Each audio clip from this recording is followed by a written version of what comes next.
আসসালামু আলাইকুম, সবাই কেমন আছেন? আজ আমি একটি পিঠার ভিডিও নিয়ে হাজির হলাম। পিঠার নাম দুধ বকুল পিঠা।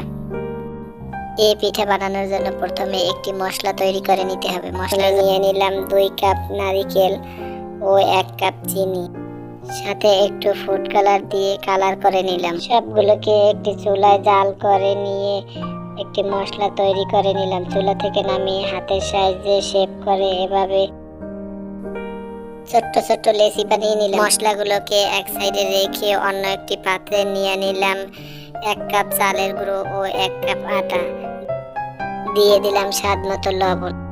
সবগুলোকে একসাথে মিশিয়ে অল্প অল্প করে পানি দিয়ে একটি হাতলের সাহায্যে নেড়ে একটি ব্যাটার তৈরি করে নিতে হবে।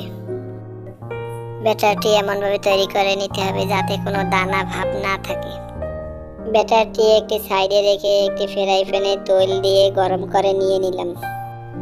তেল গরম করা হয়ে গেলে মশলার তৈরি লেচিগুলোকে একটি একটি করে ব্যাটারের মধ্যে ডুবিয়ে তেলে দিয়ে ভেজে নিতে হবে। ভাজা শেষ হয়ে গেলে এভাবে তুলে নিয়ে একটি সাইডে রেখে দিয়ে অন্য একটি পাত্রে দিয়ে দিলাম লিকুইড দুধ, দিয়ে দিলাম স্বাদ বাড়ানোর জন্য গুঁড়া দুধ, সাথে আরো দিয়ে দিলাম চিনি, লবণ, তেজপাতা, এলাচ ও দারুচিনি। সবগুলোকে দিয়ে ভালো করে জাল করে নিয়ে নিলাম। জাল করা হয়ে গেলে পিঠাগুলোকে আস্তে আস্তে ছেড়ে দেব।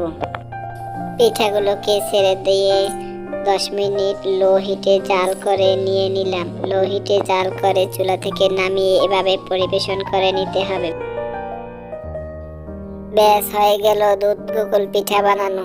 ভালো থাকবেন, সুস্থ থাকবেন। দেখা হবে আবার পরের ভিডিওতে। ভিডিওটি ভালো লাগলে ফলো দিয়ে লাইক কমেন্ট করে পাশে থাকবেন। ধন্যবাদ।